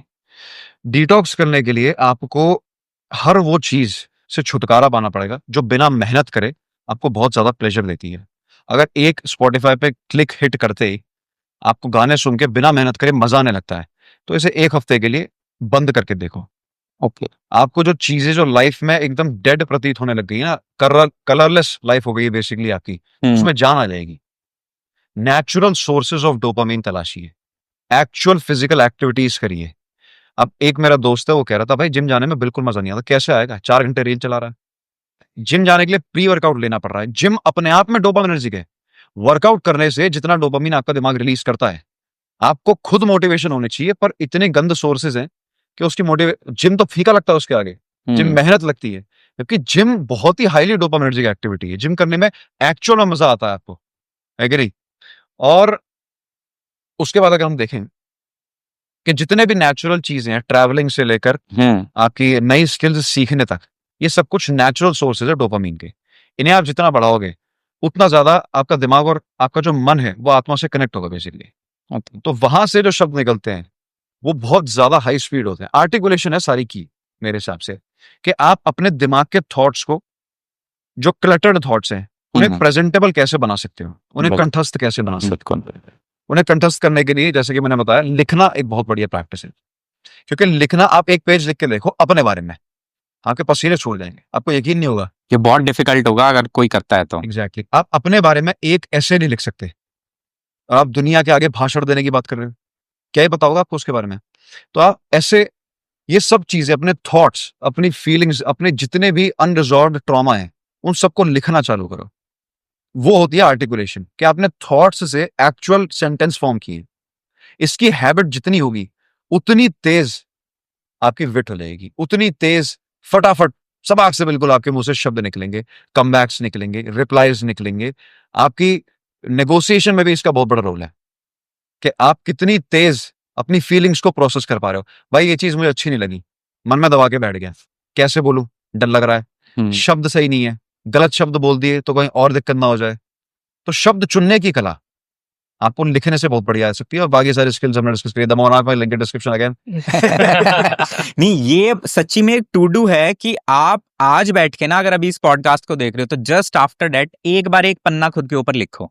एग्जैक्टली। और आपको पता चल जाएगा यहाँ पर जो बातें हो रही हैं वो कितनी क्रेजी हैं। और फिर ये एक काम अगर आपने किया ना, उसके बाद जो जो बात अभी हम डिस्कस कर चुके हैं, करने वाले हैं, वो इंसान जरूर फॉलो करेगा। बिल्कुल बिल्कुल। अच्छा, इसी में एक चीज होती है, जैसे काफी बार क्या होता है, लोग इस चीज से बहुत रिलेट कर पाएंगे कि कहीं पे कोई डिबेट हुई, ठीक है, हो सकता है बॉस से हुई हो सकता है यार दोस्तों में हुई हो, किसी स्ट्रेंजर से हुई हो, फैमिली में हुई हो। बाद में ना फ्लैशबैक्स आते हैं, उस समय तो इंसान को कोई रेस्पॉन्स नहीं समझता। बाद में जब वो नहा रहा है तो उसके दिमाग में आ रहा है, सोने जा रहा है तो उसके दिमाग में आ रहा है, या फिर वो गाड़ी ड्राइव कर रहा है तो उसके दिमाग में आ रहा है, अरे यार ये चीज बोल देता। अगर आपके साथ बार बार ऐसा हो रहा है, तो ये कहीं ना कहीं शो करता है कि आपका जो माइंड है वो बहुत अच्छे तरीके से कनेक्टेड नहीं है। वही आप जो बोल रहे थे, टंग टू माइंड। तो ये ऐसा क्यों होता है? सबसे पहले तो इसको साइंटिफिक वे में थोड़ा सा समझते हैं, और फिर इससे कैसे निकल सकता है इंसान। जैसे मैंने बताया कि जीभ का और दिमाग का कनेक्शन है नहीं। रियलिटी से डिस्कनेक्टेड आदमी किसी की बात सुनते सुनते जोन आउट हो जाता है, उसे होश ही नहीं है वो कहाँ है। वो केवल प्रेजेंट है फिजिकली, दिमाग उसका पता नहीं कहाँ घूम रहा है। तो फोकस नहीं है बिल्कुल भी, है कि नहीं? फोकस नहीं है। और ऐसी सिचुएशन में जब बॉस से झगड़ा होता है तो स्ट्रेस बहुत ज्यादा बढ़ जाता है। स्ट्रेस बढ़ता है, कोर्टिजोल बढ़ता है, दिल की धड़कन बढ़ती है, आदमी पैनिक करने लग जाता है। फाइट और फ्लाइट रिस्पॉन्स है, वो या तो मुक्का मारने की तैयारी में है या भागने की तैयारी में है। वर्बल बैटल की तैयारी में नहीं है वो बिल्कुल भी। तो वर्बल बैटल तब होगा जब स्ट्रेस कम होगा। इसके लिए मैं आपको एक टेक्निक बता रहा हूँ, चंद्र विद्या। ये बेसिकली एक योगिक टेक्निक है, और चंद्र भेदना प्राणायाम करके आप देखेंगे तो आपको मिल जाएगी इसकी काफी सारी डिटेल्स। इसमें क्या होता है कि आपको लेफ्ट वाली नॉस्ट्रिल से राइट बंद करके सांस लेनी है, धीमे धीमे सांस लेनी है, और लूनर साइकिल से अलाइंड होती है। इसका मतलब ये है कि आप सुबह के 4 से 6 बजे, अगर वैक्सिंग के फेज में जहां मून पे उल्टा सी बन रहा होता है, उस दौरान अगर इसे प्रैक्टिस करेंगे तो बेस्ट रिजल्ट आते हैं। ऐसा लिखा हुआ है उसमें बेसिकली। तो इसमें क्या करना है, आपको लेफ्ट नॉस्ट्रिल से सांस लेनी है धीमे धीमे, और राइट से छोड़नी है। अब मैंने जब पहली बार सुना, शायद जो देख रहा होगा वो बोलेगा क्या पागलपन है, मतलब सांस ऐसे वैसे लेने से क्या फर्क पड़ने वाला है? बहुत फर्क पड़ता है। अगर ऐसा होगा तो भैया जुकाम में तो आदमी देवता ही बन जाएगा। हाँ, मेरा तो ये बंद था। मैं तो देवता बन गुड पॉइंट यार। और मुझे भी ऐसे लगता था जब तक मैंने, फिर मॉडर्न रिसर्च जो कहती है इस पे, Andrew Huberman, professor of ophthalmology okay and neuroscience at Stanford School of Medicine. अब लोगों को ये चीज ज्यादा अच्छी लगेगी। अब ज्यादा अच्छी लगेगी। हाँ तो अब उन साहब ने बोला कि ऐसा करने से केवल एक नाक को बंद करके दूसरी नाक से सांस लेने से आपका पैरासिम्पैथेटिक सिस्टम ट्रिगर हो जाता है, डोमिनेट करने लग जाता है। ये सिस्टम क्या होता है? सिस्टम मैं बताता हूँ, 2 सिस्टम है नर्वस सिस्टम के, गियर है ये बेसिकली, जैसे हम Okay. गाड़ी में गियर डालते हैं ना, वैसे सिंपैथेटिक सिस्टम है स्ट्रेस वाला सिस्टम, फाइट और फ्लाइट, या तो मारूंगा या भागूंगा। और इसमें क्या होता है कि कॉर्टिसोल बढ़ता है, ये आपके शरीर की भलाई के लिए ही है, ऐसा नहीं है कि बुराई है। इसमें आपको बहुत ही एक्सप्लोसिव रिस्पॉन्स देखने को मिलते हैं, बहुत तेजी से होने वाले रिस्पॉन्स देखने को मिलते हैं, लेकिन इसमें दिमाग उस तरीके से नहीं चलता जिस तरीके से आपको चाहिए इन इंटरैक्शंस के लिए, वर्बल इंटरैक्शंस के लिए। ये फिजिकली एक्सप्लोसिव है। और पैरासिम्पैथेटिक क्या है? ये सिस्टम आप साइंटिस्ट से पूछोगे तो बोलेंगे ढीला सिस्टम है, लेकिन इसका मतलब ये है कि स्ट्रेस बहुत कम है, और जब स्ट्रेस कम होता है तभी आप आर्टिकुलेट कर सकते हो चीजों को सही तरीके से। आपका झगड़ा हो गया तो फॉर्म करने के लिए आप हाई स्ट्रेस में नहीं कर पाओगे चीजें। सबसे पहले आपको ये चीजें अपनी लाइफस्टाइल में डालनी पड़ेंगी। ऐसा नहीं है कि अब किसी ने पॉडकास्ट देखा, वो वेट कर रहा है झगड़ा होने का, वहां लूंगा सांस वहां उसको दिखा दूंगा, यूं सांस लूंगा, दह पटाख से रिप्लाई मारूंगा, ऐसा कुछ नहीं होने वाला। डेली करना पड़ेगा, आपको डेली करना पड़ेगा, आपको लाइफस्टाइल बदलनी पड़ेगी अपनी, इस तरीके का इंसान बनना पड़ेगा जो ये चीजें लाइफस्टाइल में इंड्यूस कर चुका है। बिल्कुल। तो जब आप ये करेंगे चंद्र विद्या की जो साइकिल है, तो आपको ये देखने को मिलेगा कि आप बहुत ही ज्यादा पैनिक वाली सिचुएशन में आपको एक वॉरियर मंक की पर्सनैलिटी मिल जाएगी जो शांत रहता है। और शांत वो इसीलिए है क्योंकि कोई उसे भड़का ही नहीं सकता। कोई भी इंसान वो जानता है कि मेरी जैसी मैं पैनिक हूंगा, मैं अपनी इंद्रियों पे डाल दूंगा सारी चीजें, दिमाग नहीं लगा पाऊंगा फिर मैं सारी चीजें अपने एंगर के बेस पे करूंगा, एंगर मुझे कंट्रोल करेगा, है कि नहीं? अगर किसी लड़ाई में मुझे गुस्सा आ जाता है तो वो रिस्पॉन्सेज मेरे नहीं होंगे, वो गुस्से के रिस्पॉन्स होंगे। बिल्कुल। अगर किसी लड़ाई में मैं इमोशनल हो जाता हूं तो फिर से वो रिस्पॉन्सेज इमोशन के रिस्पॉन्स है। बिल्कुल। इमोशन मुझे कंट्रोल कर चुका है, मेरे गले में पट्टा बांध चुका है, वो जैसा बोलेगा मुझे वैसा करना पड़ेगा। और 101% ये आधे घंटे के अंदर चीज रिग्रेट करोगे आप कि मैंने क्या वक्त दिया ये, बिल्कुल, कि मैंने क्या सोच लिया ये, क्योंकि वो तुम हो ही नहीं। इमोशंस नकली हैं तुम्हारे, अगर असली होते तो वो लॉन्ग लास्ट करते ना। गुस्सा अगर आप देखो तो सचमुच 1 सेकंड का भी नहीं, 1 क्षण को भी अगर कोई रुक जाए तो वो गुस्सा नहीं रह सकता। 1 क्षण को भी अगर कोई गुस्से को थाम के देख ले, उसी वक्त गुस्सा गायब हो जाएगा। तो गुस्सा असली कैसे हुआ? ये चीजें आपको मेडिटेशन में देखने को मिलती है। अब ये इतनी सिंपल टेक्निक है कि भैया सांस यहां से लेनी है, यहां से छोड़नी है, 21 बार करना है ये, ठीक है, और 4 से 6 बजे के बीच में सुबह उठ के करना है। बिल्कुल, है कि नहीं? इससे आप 8 हफ्ते के अंदर अपने दिमाग को स्कैन कर लेना, फिजिकल चेंजेस दिख जाएंगे आपको। इस पे हार्वर्ड 50 स्टडी कर चुका है ओके। कि आपका प्री फ्रंटल कॉर्टेक्स जो आपको कॉन्सिक्वेंसेस दिखाता है डिसीजंस के, कि अगर मैंने ऐसा बोला तो क्या रिस्पॉन्स आएगा, वैसा बोला तो क्या रिस्पॉन्स आएगा। ये जो इंटरैक्शंस हैं, बिल्कुल, कि रिस्पॉन्स क्या बनने वाले हैं, ये सारी चीजें इससे एनहांस होती है। और इस पे अंधी रिसर्च है, हबरमैन साहब ने ही बोला हुआ है कि केवल नाक के पैरासिम्पैथेटिक डोमिनेंस एक्टिवेट कर सकते हो, जहां पे आप एक मंक की तरह सोच पाओगे। आपको 10 चीजें दिखाई देंगी अपने आगे, 10 डायलॉग्स दिखाई देंगे, उनके रिस्पॉन्सेज दिखाई देंगे, उनके कॉन्सिक्वेंसेज दिखाई देंगे, लेकिन करना पड़ेगा, इंड्यूस करना पड़ेगा। यार ये बहुत रिलेटेबल है। मतलब ऐसा होता है ना, आप जिस भी इंसान को मानते हो, किसी भी गुरु या किसी भी उनको फॉलो करते हो, तो ऐसा लगता है यार जब भी उनसे सवाल पूछा जाता है, चाहे खुद ने पूछा हो या आपका सवाल किसी और ने पूछा हो, तो लगता है इतना गजब का जवाब कहां से दे दिया इस इंसान ने, मैं क्यों नहीं सोच पाया था ये। और शायद यही है कि उन्होंने उतना टाइम इन्वेस्ट किया है इन सारी चीजों में, इन सारी टेक्निक्स में, कि अब वो वहां से सोचते हैं जहां से हम नहीं सोच पा रहे। हम ऊपरी सतह पे लटक रहे हैं और वो बहुत इन डेप्थ उस चीज में जा चुके हैं। एग्जैक्टली। ग्रेट। अच्छा, इसी में एक चीज और समझना चाहूंगा कि जब भी एक इंटिमिडेटिंग सिचुएशन आती है, स्पेशली गर्ल्स के पर्सपेक्टिव से समझना चाहूंगा इस चीज को, कि किसी भी लड़की को, किसी भी बहन को एकदम से कोई ऐसी सिचुएशन आई जो वो एक्सपेक्ट नहीं कर रही थी, जैसे डर का माहौल आता है, वैसे ही ना मोस्टली लड़कियां फ्रीज हो जाती हैं। और ये इकलौती ऐसी सिचुएशन थी जिसमें शायद उसको फ्रीज नहीं होना था। यहां पर उसको जरूरत थी उसके मन और चित्त की कंप्लीट, और यहीं पर इन दोनों ने साथ छोड़ दिया। तो पहला तो ऐसा क्यों होता है ऐसी सिचुएशन आने में, और दूसरा लड़कियां क्या कर सकती हैं इसको ओवरकम करने के लिए, क्योंकि उनकी लाइफ बहुत बेटर हो सकती है अगर वो टेंस सिचुएशन में फ्रीज ना हो तो।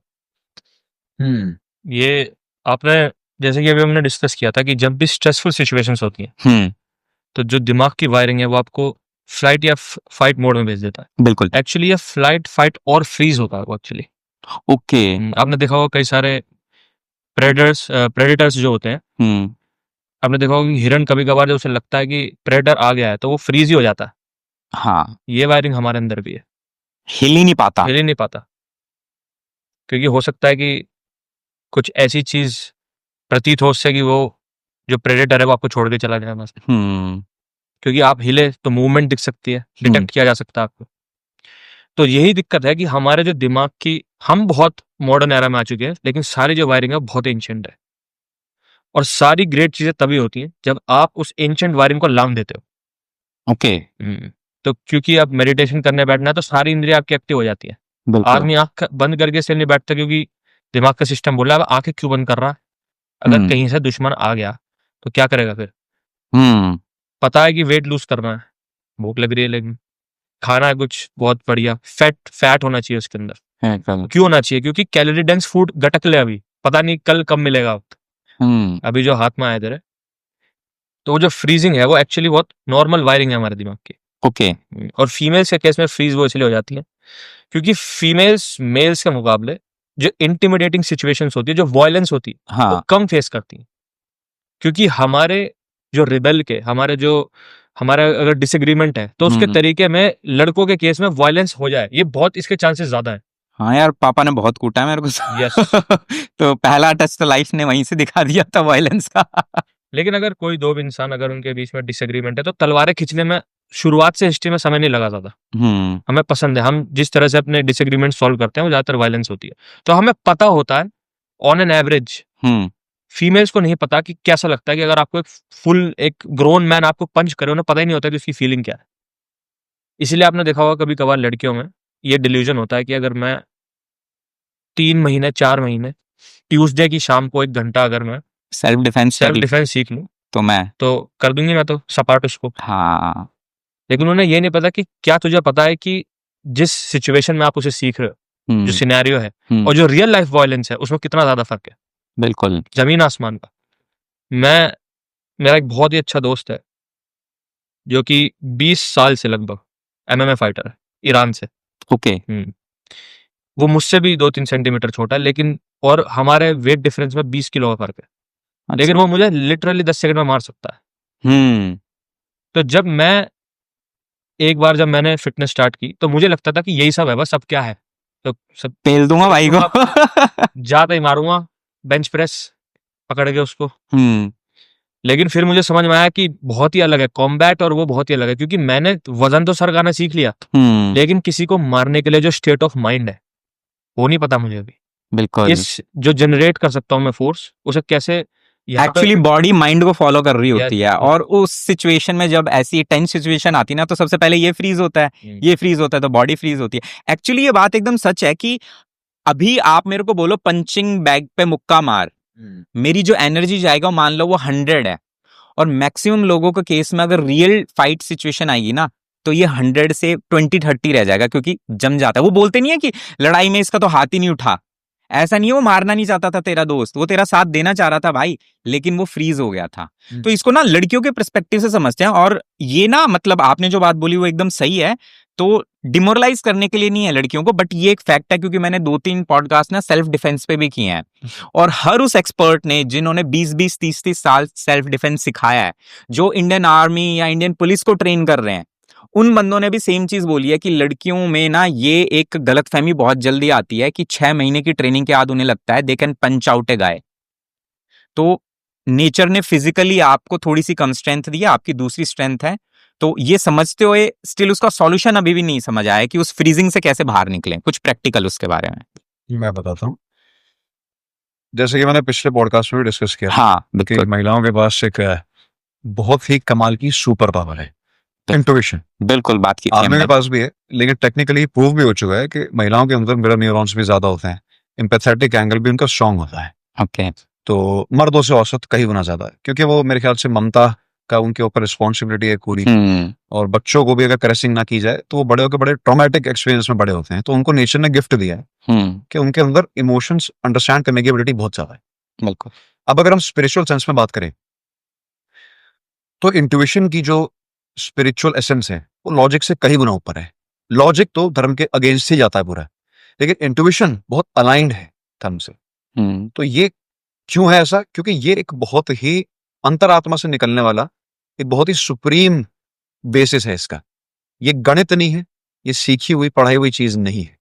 और लड़कियों की भी मुझे लगता है कि पता होगा जो मैं बात कर रहा हूँ, कि उन्हें कुछ चीजें महसूस होती हैं जिनको वो एक्सप्लेन नहीं कर सकती, लेकिन वो अधिकतम केसेस में वैसी ही वर्कआउट होती है जैसी उन्होंने सोची थी, जैसे उन्होंने प्रेडिक्शन करी थी। वो मतलब लड़कियों को काफी बार सुनते हैं, मतलब सही नहीं लग रहा, पता नहीं क्यों, गट बट फीलिंग जो है सही लग नहीं रहा। एग्जैक्टली। अब इसे जो है, इसे ट्रेन करने की मैं आपको एक प्राचीन टेक्निक बताता हूँ। अमिताभ बच्चन जी। प्राचीन टेक्निक ये है कि रजा शक्ति क्रिया करके एक टेक्निक आती है। क्या नाम है? राजा शक्ति क्रिया। राजा का मतलब है इमोशंस, एसेंस एक महिला का। शक्ति का मतलब हो गया फेमिनिन एनर्जी, क्रिया हो गया कार्य। तो इसमें आपको क्या करना है, सबसे पहले एक शांत कमरे में बैठ के आपको एक बहुत ही स्ट्रॉन्ग इमोशन को जो आपकी जिंदगी में घटा हो उसे विजुअलाइज करना। एक ऐसी मेमोरी जिसके अंदर इमोशनल बहुत ज्यादा अप्रोच रही है। वो पैशन भी हो सकता है, पैशनेट ग्रीफ का भी इंस्टेंस हो सकता है, वो दुख का भी मोमेंट हो सकता है, ट्रॉमा भी हो सकता है, लेकिन बहुत ही स्ट्रॉन्ग इमोशन होना चाहिए। हैप्पीनेस भी हो सकता है, हैप्पीनेस भी हो सकता पर अल्टीमेट पीक पे होना चाहिए। है, अल्टीमेट पीक पे होना चाहिए। जो आपने आज तक एक्सपीरियंस करे हैं उनके सबसे पीक मोमेंट्स में से एक को विजुअलाइज कीजिए। उसके अंदर बहना नहीं है, उसको बेसिकली मर्जी से एंटर करना है उस मेमोरी को। अब हमारा टास्क ये है कि इस मेमोरी को हमें फ्यूल बनाना है, क्योंकि लड़कियों का फ्यूल इमोशनल इंटेलिजेंस है, लॉजिक नहीं है। इसको हमें रिजॉल्व नहीं करना, इसको हमें सप्रेस नहीं करना, इसको हमें फ्यूल बनाना है, और वो बनाएंगे ब्रेथ वर्क की मदद से। कहते हैं ऐसा कि आपकी जो इमोशनल टेंशन है वो सोलर प्लेक्सस में, आपके चेस्ट के नीचे वाले एरिया में कैद है। Okay. जब आप एक जगह बैठ के इसे विजुअलाइज कर रहे हैं तो आपको सांस लेते समय भी यह सोचना पड़ेगा कि बाहर जाते समय टेंशन रिलीज हो रही है। चित्तम मंत्र, आपका दिमाग ही रियलिटी है, जो आप सोचोगे वो आप बन जाओगे। तो आपको ये सोचना, ये विजुअलाइज करना जरूरी है कि ये ट्रॉमा, ये जितनी भी फीलिंग्स हैं, अब ये ब्रेथवर्क के थ्रू बाहर आ रही हैं। जो कैद थी, आपको टेंशन महसूस होगी अपने हार्ट चक्र में भी कि यहाँ पे कुछ घुटन है। अगर गलत मेमोरी या फिर अच्छी मेमोरी भी आप देखोगे तो रिजॉल्व नहीं हुई है, वहां पे फंसी हुई है। तो ये रिलीज होती है ब्रेथवर्क के जरिए। ब्रेथवर्क के जरिए आप इमोशन को एनर्जी बना के उसे फ्लो करवाते हो। और होता ये है कि ये चेस्ट से आता है गले में, गले से आता है दिमाग में। ऐसा उसमें लिखा हुआ है बेसिकली कि ये एनर्जी बन चुकी है इमोशन, और अंत में इसके बिल्कुल वो रिजॉल्व होने वाली है और फ्यूल बनने वाली है आपके सारे डिसीजंस का। ओके। इंट्यूशन की एक दिक्कत ये है कि अभी लड़कियां ये नहीं समझ पा रही कि उनके इमोशंस कौन से हैं। परसीव्ड और प्रोजेक्टेड इमोशन का फर्क जानना बहुत जरूरी है। बिल्कुल। अगर इनमें कंफ्यूजन हो गया तो इमोशन इंट्यूशन की हो जाएगी ऐसी तैसी। परसीव्ड और प्रोजेक्टेड, आपके कौन से हैं और आपकी तरफ कौन से आ रहे हैं, इनका फर्क जानना बहुत जरूरी है। बिल्कुल है कि नहीं? तो आप बैठ के एक जगह पे आप ये विजुअलाइज कर सकते हो कि आसपास इमोशनल फील्ड क्या है। ये लड़कियां महसूस कर सकती हैं, वो समझ रही होंगी मैं क्या कह रहा हूं। गलत लोगों के पास वो सेंस कर सकती है कि गलत चीजें, यहाँ पे गलत इंसान बैठे हैं बेसिकली। तो इसको प्रैक्टिस करने के लिए ये चीज ना आपने सही बोली। मतलब हर किसी ने ना एक चीज फील की होगी, किसी ना किसी फैमिली मेंबर ने या किसी लड़की ने बोला होगा यार वो इंसान सही तरीके से नहीं देख रहा। और मेल को समझ में नहीं आया होगा शायद कि यार ऐसा तो कुछ नहीं, वो आया गया या कुछ ऐसा इंसिडेंट देते हैं बात। हाँ कि यार नहीं ऐसा तो कुछ नहीं था, लेकिन वो फीमेल जानती थी कि वो चाहे 1 सेकंड का ग्लैंस हो लेकिन उसमें कुछ नेगेटिविटी थी। बिल्कुल, यही तो एनर्जी है, इसे तो समझ पा रही है वो। प्लीज कंटिन्यू करो आप। तो ये जो फील्ड है इमोशनल फील्ड, उसमें सेंस करना जरूरी है कि मेरे अंतरात्मा के इमोशंस कौन से और मेरी तरफ प्रोजेक्ट क्या हो रहा है। अगर मुझे नेगेटिविटी का एहसास हो रहा है तो क्या मेरे मन से निकल रही है या फिर मेरी तरफ आ रही है। समझ रहे हैं आप? इसका फर्क जैसे ही समझ में आता है आपकी थोड़ी बहुत इंट्यूशन एनहांस होती है। उसके बाद एक प्रैक्टिस जो हमारे एंशिएंट स्कूल्स में पढ़ाई जाती थी वो ये है कि आंख बंद करके आपको बैठना है और सामने एक औरत का होना जरूरी है, और आंख बंद करके आपको केवल ब्रेथ वर्क से ये समझना है कि क्या चेंजेस हुए हैं।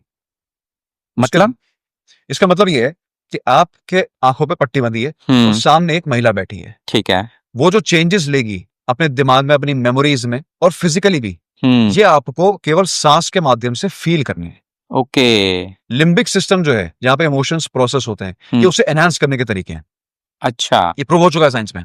कि लिम्बिक सिस्टम को इन टेक्निक से एनहांस किया जाता ये है। बच्चों में बहुत स्ट्रांग होता है। ये बच्चों में बहुत yes. स्ट्रांग होता है Exactly. क्योंकि सर्वाइवल के लिए बहुत उनका वो होता है, खतरा उनका सर्वाइवल का। तो होता ये है कि उसके बाद उनसे सवाल पूछे जाते हैं और उससे बोला जाता है अब रुको, अब थमो, क्योंकि पहला जवाब आएगा लॉजिक से, लेकिन अगर रुक के आपने जवाब को एक तरीके से प्रकट होने दिया अंतरात्मा से, तो वो आएगा इंट्यूशन से। अगर आपने उस सवाल का जवाब, क्वेश्चनर होता है पूरा एक, उस सवाल का जवाब अगर आपने तुरंत से दे दिया तो वो लॉजिक, मैथ लगा के दिया है। अब आपको फर्क समझना जरूरी है कि सवाल अंतरात्मा से कब आता है और मैथ के जरिए कब आता है, गणित के जरिए कब आता है। तो वो तभी आएगा जब आप रुकोगे और अंदर से उसे आने दोगे, उसे बहने दोगे बेसिकली। तो वो फ्लो में स्पॉन्टेनियसली जो चीज निकलेगी वही आपका इंट्यूशन है, उसे ही आपको एनहांस करना है। तो लिम्बिक सिस्टम इस प्रैक्टिस से एनहांस हो सकता है। ग्रेट जी। तो इंट्यूशन इसीलिए सुपीरियर है लॉजिक से, क्योंकि इंट्यूशन बहुत ज्यादा बड़े पीस ऑफ इंफॉर्मेशन को बहुत जल्दी प्रोसेस कर लेती है। ओके जैसे कि आपने बताया, अभी हमने अभी डिस्कस किया कि सिचुएशंस में हमने अभी सोचा भी नहीं उस बारे में, लेकिन अंदर से गट फीलिंग कह रही है कि कुछ गलत है यहाँ पे। आपने भी सोचा नहीं उसके बारे में, लेकिन फीलिंग अंदर से क्यों आ रही है? क्योंकि जब तक दिमाग का एक हिस्सा उसे प्रोसेस करता है, दूसरे ने ऑलरेडी कर लिया है उसको। इसीलिए बोला जाता है कि जब भी आप दो चीजों में कंफ्यूज हो कि मुझे ये करना चाहिए, ए करूं या बी करूं, अगर आप वहां पे कॉइन फ्लिप करते हैं एक, तो जब तक वो सिक्का हवा में होगा, आपका दिमाग बताता है कि मैं क्या चाहता हूँ कि कौन सी साइड लैंड करे, क्योंकि इंट्यूशन ने पहले प्रोसेस कर लिया उसको। ओके तो इसलिए जब लोग बहुत ज्यादा, एक होता है ना कि एनालिसिस पैरालिसिस हो जाता है, या फिर बहुत ज्यादा चॉइस में एकदम उनके डिलेमा हो जाता है कि क्या करना चाहिए, तो उसके लिए भी एक टेक्निक कॉर्पोरेट वर्ल्ड में बहुत ज्यादा यूज की जाती है कि जब भी आपको दो चीजों में डिसाइड करना है, आप उस काम को करने से पहले एनाग्राम सॉल्व कर लो 5। एनाग्राम्स क्या होते हैं कि एनाग्राम्स में आपको जम्बल्ड लेटर्स दिए जाते हैं और उनसे आपको एक वर्ड बनाना होता है जो एक्चुअली एग्जिस्ट करता है, और उसके बाद में जब आप डिसीजन लेते हो तो वो बिल्कुल ठीक होता है। क्योंकि जितनी भी दिमाग इधर उधर भाग रहा था, वो सारा उस एनाग्राम को सॉल्व करने में चला जाता है, और उसके बाद में आपके पास में एक ज्यादा मेंटल क्लैरिटी होती है, और उसके बाद में आप सही से डिसीजन ले पाते हैं, स्पेशली जब दो चीजों के बीच में डिसाइड करना होता है। ये इंडियन कॉर्पोरेट में नहीं आ पाया भाई, ये जर्मनी में आपके पास है। यहाँ तो रगड़ा मारना है, और 6 घंटे तूने इस तरफ क्यों देखा, काम कर। एग्जैक्टली बिल्कुल बिल्कुल भाई, बहुत ही क्रेजी डिस्कशन हुआ है, और मतलब मजा आ गया। जो सोचा था ना कि यार कुछ चीजें डिकोड करनी है प्रैक्टिकल एग्जांपल्स के साथ, वो चीज हुई है। थैंक यू सो मच आपके टाइम के लिए। कोई एक फाइनल मैसेज अगर आपके माइंड में हो तो? बिल्कुल, लास्ट में मैं ये कहना चाहूँगा, क्योंकि हम भी कंटेंट क्रिएट करते हैं, तो हमने चीज़ देखी है कि आजकल लोगों की बहुत ज़्यादा डिमांड है कि हमें कुछ ऐसी चीज़ें ला के दो जो कि हमने फॉर एग्जांपल एक्सप्लेन किए यहाँ पे, जो कि वो प्रैक्टिकली इस्तेमाल कर सके अपने जीवन में। लेकिन एक चीज़ जो है कि वो लोग आजकल भूखे ही इस चीज़ के हो गए कि बस मुझे कंटेंट देखना है और उसे इस्तेमाल नहीं करना। इससे शुरू हो चुका है इंटेलेक्चुअल कॉन्स्टिपेशन, कि डेटा इतना सारा है लेकिन काम तब भी कुछ नहीं हो रहा, क्योंकि दिमाग अब सेल्फ हेल्प के कंटेंट को कंज्यूम करने का एडिक्ट हो चुका है। क्योंकि ये भी एक एस्केपिज्म है अब, क्योंकि काम तो वो करना नहीं जो हाथ में अभी, जो एग्ज़ाम की तैयारी करनी है, जो लैंग्वेज सीखनी है, या जो भी काम है जो भी पेन देगा, ग्रोथ देगा बाद में, इससे अच्छा इसको कैसे करना है, इसकी ऑप्टिमाइजेशन का डेटा गैदर कर लेता हूँ इंटरनेट से, और सारा समय उसी में जा रहा है। तो जब भी आप कोई भी कंटेंट देखें इंटरनेट पे, कुछ भी कंज्यूम करें, तो कम से कम उसे 1 हफ्ते से लेके 1 महीने तक अप्लाई करें, इससे पहले कि आप मंकी हॉपिंग करने लग जाएं, ब्रांच टू ब्रांच कूद रहे हैं आप, लेकिन यूज़ आप कुछ भी नहीं कर रहे।